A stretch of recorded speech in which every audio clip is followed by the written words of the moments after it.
5 of the most common scams that you're going to see in Paris. The first one is going to be the friendship bracelet scam. You'll mostly find this by Sacré-Cœur in Montmartre.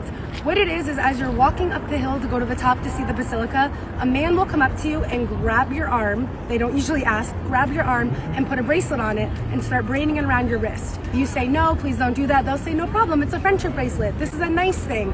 And you'll stand there while this man tells you some story, ties it around your wrist, whatever. Then at the end he says, okay, now you give me something. And if you try to argue with them, a bunch of them will come over and force you to pay. The next scam you need to look out for is the people with the clipboards. They're typically at the Eiffel Tower, but sometimes you'll see them here around the Louvre. Typically women, a couple of them working together. They'll come up to you holding a clipboard and they'll ask you to put your name for like a petition or a survey to help deaf children. Spoiler alert, the foundation is not real, it does not exist. While you're signing on the clipboard, they will come around and try to pickpocket you.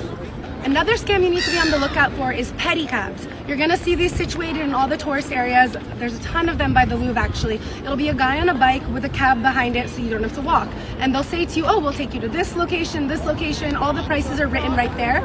So because you see the prices, you think you know what you're paying. But what happens is when you get to the destination, he moves the little paperclip to the side and below, in the smallest writing known to man, it says per person.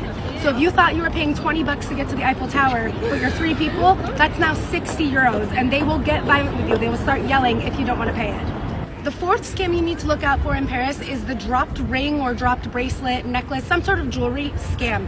What they'll do is as you're walking, they'll say, Madame, you dropped this beautiful ring or bracelet. And you'll say, oh no, I didn't, it's not mine. And they'll say, oh, well, why don't you keep it? It looks beautiful. And they'll put it on you. And you're sitting there saying, no, it's not mine, really. They insist, and then afterwards they say, well, now give me something, give me some money. And they do not take no for an answer.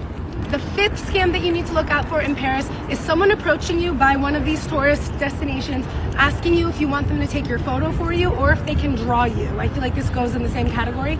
They'll take the photos for you, but sometimes at the end they say, now you give me something.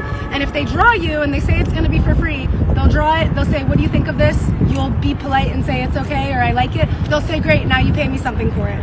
And once they draw it, they will argue with you until you have to give them money. It's not a very comfortable situation. Like I always say, Paris is safe 90% of the time. Most people don't have problems, but I share these so you guys know what to look out for and stay safe when you're visiting Paris.